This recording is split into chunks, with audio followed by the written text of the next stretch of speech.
Perdre ses cheveux est un phénomène normal, on en perd en moyenne entre 40 et 100 par jour, mais la chute est plus importante parfois et là cela peut devenir inquiétant. Alors pour quelles raisons nos cheveux tombent-ils? Quels sont les réflexes à avoir pour éviter les chutes? On va commencer à parler des hommes qui sont a priori les plus touchés par la chute des cheveux et puis ensuite vous nous parlerez des femmes. D'abord les mâles. Alors les mâles, ils sont d'abord touchés parce que la cause est une cause hormonale et elle est liée à la testostérone et comme on le sait, la testostérone c'est plutôt une hormone mâle même si les femmes n'en sont pas dépourvues. Alors qu'est-ce qui se passe? Et d'ailleurs c'est un signe de virilité.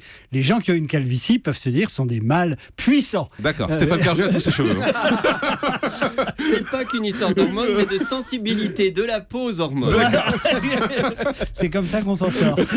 Et ma peau, c'est une dure à cuire, elle est pas sensible. C'est ça. Et la chute des cheveux donc est liée à 95% à cet effet hormonal. Donc évidemment ça touche plus les hommes, mais le cheveu, comme la peau et les fanères, tout à l'heure vous allez nous parler des ongles, comme la peau et les fanères sont le reflet de votre état de santé général et notamment de votre état de stress. Vous avez tous connu, enfin moi j'en ai vu, mais dans mon métier c'est un peu normal, mais des gens qui à la suite d'un choc, d'un grand bouleversement, ont une chute de cheveux.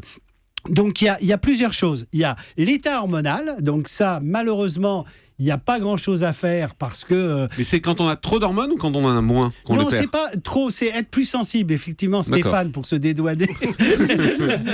C'est pas un problème de virilité. C'est une hypersensibilité et donc ça touche beaucoup plus les hommes. C'est souvent héréditaire aussi. En général, quand vous avez dans votre famille des gens qui ont perdu leurs cheveux, vous les perdez aussi. Donc cette calvitie, vous savez, les golfs temporaux et puis la petite tonsure de moine, c'est le lieu privilégié de la calvitie et on a quand même des remèdes puisque on a la possibilité de donner des substances qui sont comme l'effet hormonal par la voie de médicaments. Alors, je ne sais pas si on peut citer la molécule, en tout cas, c'est la finastéride. C'est quoi, c'est des cachets? C'est des cachets. Ah, d'accord. C'est des cachets qui jouent sur une enzyme qui transforme l'hormone et qui permet de réduire l'effet au niveau de la peau et des cheveux. Mais ça marche à quel point? C'est-à-dire, quand on est chauve, on prend les cachets, on devient comme le Jackson 5? Non, alors, justement... Vous avez dit tout à l'heure qu'on perd ses cheveux. Jackson 5, la référence. La perte des cheveux. Oui, c'est vrai, bien sûr. La perte des cheveux est un phénomène naturel. C'est-à-dire qu'on a 85% des cheveux en croissance, on en a 2% qui sont inhibés et il y en a 10% qui chutent tout le temps. Le problème, c'est quand vous n'avez plus de bulbe, c'est-à-dire quand à la racine, il n'y a plus de cheveux, ben là, vous pouvez faire tout ce que vous voulez, frotter, etc. Il n'y aura rien, il ne se passera rien. Donc, ça nécessite à ce moment-là, comme seule solution, la chirurgie. Dr Sidney Wana nous on a parlé déjà de... Oui. Truc. Celui qui est pas chaud. On a des trous aujourd'hui. Docteur Stéphane Clerget. Il est content. Oui, je voulais compléter ce que disait Marcel sur la finastéride, qui est effectivement un médicament qui agit contre la testostérone, mais du coup, il peut y avoir des effets secondaires et chez certains, des problèmes d'érection. Donc, prudence.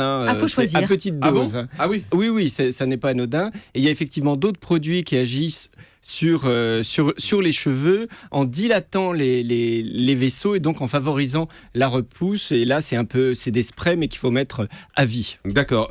C'est quoi une chute de cheveux anormale? Anormal, c'est quand vous en perdez que ça crée des trous. Et quand vous avez plus de 10% de vos cheveux, on a environ 150 000 chevaux. Quand vous en avez plus de 10%, pas chevaux. C'est la cavalerie avec lui. Hein.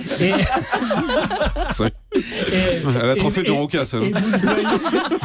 Vous le voyez dans la douche, dans le lavabo ou par terre quand vous perdez trop de cheveux. Mais pour les hommes, le plus souvent, c'est qu'ils se plaignent de cette petite calvitie au niveau Est-ce que golfs. l'alimentation a un rôle? Est-ce que le stress, on l'a dit, oui, un coup de stress fort, mais le stress quotidien, ça joue aussi? Ça joue aussi, mais là, vous savez, dans toutes les maladies, on vous dit le stress, l'alimentation, etc. Ça a un rôle, notamment si vous êtes carencé en vitamines et en protéines, vous risquez de perdre plus vos cheveux. Donc, il faut faire un bilan quand c'est anormal, parce que la calvitie, encore une fois, chez l'homme hormonal, elle est dans une topographie très précise et il n'y a rien d'anormal là-dedans. Et il n'y a pas d'âge, au fond, parce que des fois, on voit des jeunes qui ont 27, 28, 29 ans, qui perdent déjà leurs cheveux, et des fois, il y a des gens qui les perdent à 45, 50 ans. Alors, il n'y a pas de règle. En avançant en âge, on en perd plus. Ouais, on en sûr. a moins à 60 qu'à 25. Mais c'est vrai que certaines personnes certains hommes ont une chute de cheveux très précoce. À 25 ans, ils sont déjà. Et là, on peut rien faire, quoi. Mais non, on peut rien faire. Alors, il y a quand même maintenant des techniques. On peut rien faire médicalement. Oui, Mais je parle médicalement. On peut refaire des implants, mais c'est un autre débat après. Mais sinon, alors si vous en perdez et que vous voulez ralentir, on peut ralentir par les produits dont on a parlé, un gel au glycol, le minoxidil aussi qui agit, mais il faut le faire tous les jours. Il faut frotter les cheveux, stimuler. C'est à vie, quoi. Voilà, c'est à vie. Alors une idée reçue qui est fausse. Comme quoi, pour pas perdre les cheveux, il ne faudrait pas se laver les cheveux trop souvent. Oh. C'est complètement ridicule. On peut se laver les cheveux. Et est-ce que le fait de se les laver souvent fait tomber les cheveux ? Non, justement, ça. Non, ça mais fait- vous dites Oui. il faudrait ne pas se les laver. Mais est-ce que le fait de se les laver souvent fait tomber les cheveux ? Non, pas du tout. Elle comprend rien, Non. Julie. C'est Vous ce qu'il comprenez a plus dit. personne. Mais non, il dit.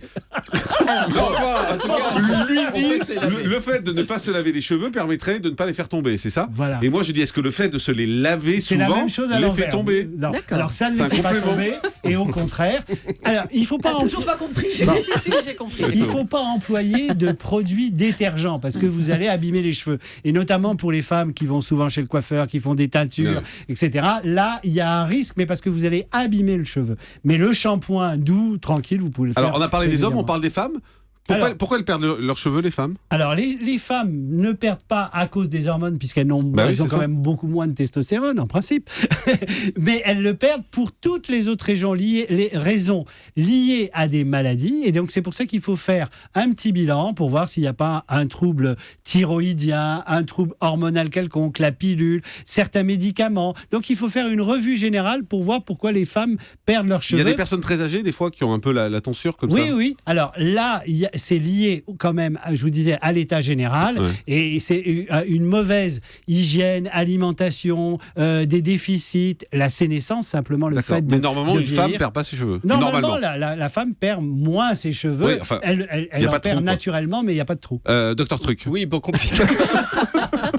Pour compléter ce que disait Marcel, à la ménopause, dans la mesure où effectivement il y a une chute des hormones femelles qui protège les cheveux, il y a du coup la testostérone qui est fabriquée par les surrénales au-dessus des reins chez la femme, qui peut les faire perdre, qui explique aussi la petite moustache chez les femmes âgées. Donc les femmes qui ont un traitement substitutif, effectivement, après la ménopause ne les perdent pas, mais celles qui n'en ont pas, sur le tard, peuvent les perdre aussi pour des raisons Et la hormonales. moustache, c'est le traitement hormonal qui fait Mais ça ? non, c'est la testostérone, Non, c'est- justement, D'accord. qui fait effectivement perdre les cheveux et donner un petit peu de moustache aux femmes âgées. D'accord. Et surtout les femmes maigres. Le fait d'être ronde, il y a une production du coup d'œstrogène. Ah. Parce que la testostérone est transformée dans la graisse en oestrogène. Donc, J'enchaîne pas, Isabelle Quenin. Mais si, enchaîne. Juste pour dire que c'est pas forcément que les femmes perdent leurs cheveux, c'est aussi que la qualité du cheveu change. C'est-à-dire que les cheveux sont beaucoup plus fins. Donc on a l'impression effectivement qu'il n'y a plus cet effet de masse. Et souvent, chez les personnes un peu âgées, on voit le crâne. Et c'est pas Oui, qu'il y a c'est moins de cheveux, mais c'est que le cheveu en vieillissant, il devient de plus en plus mince. Et est-ce que les hommes qui ont des cheveux ou les femmes qui ont des cheveux plus fins, justement, les perdent ? Ou c'est pas lié Non, du tout ? simplement comme le disait Isabelle, on voit moins le cheveu, plus il est fin. Plus vous avez des cheveux épais, plus ils sont densifiés et plus vous avez l'impression de masse. Donc c'est plutôt ça. Mais encore une fois, c'est comme le vieillissement de la peau. On voit que la peau perd son élasticité. Ben, la peau, les ongles, ce qu'on appelle les fanères d'une manière générale, les cils, les poils, sont issus de la même origine embryologique. Et c'est pour que ça, avec le vieillissement, ça se dégrade un Donc, petit peu. si je comprends bien, on peut ralentir en tout cas la chute, on peut pas l'arrêter de façon définitive, mais il faut consulter son médecin assez vite si on Alors, s'aperçoit. pour une femme, il faut consulter son médecin. Pour un homme, si c'est une calvitie liée à cette testostérone, il faut avoir recours au chirurgien qui va vous changer. Ouais, il y a que ça. Anne Le Gall. Et c'est pas un phénomène saisonnier ? On perd pas plus ses cheveux après l'été ? Non, c'est pas un phénomène saisonnier. Il peut y avoir des cycles.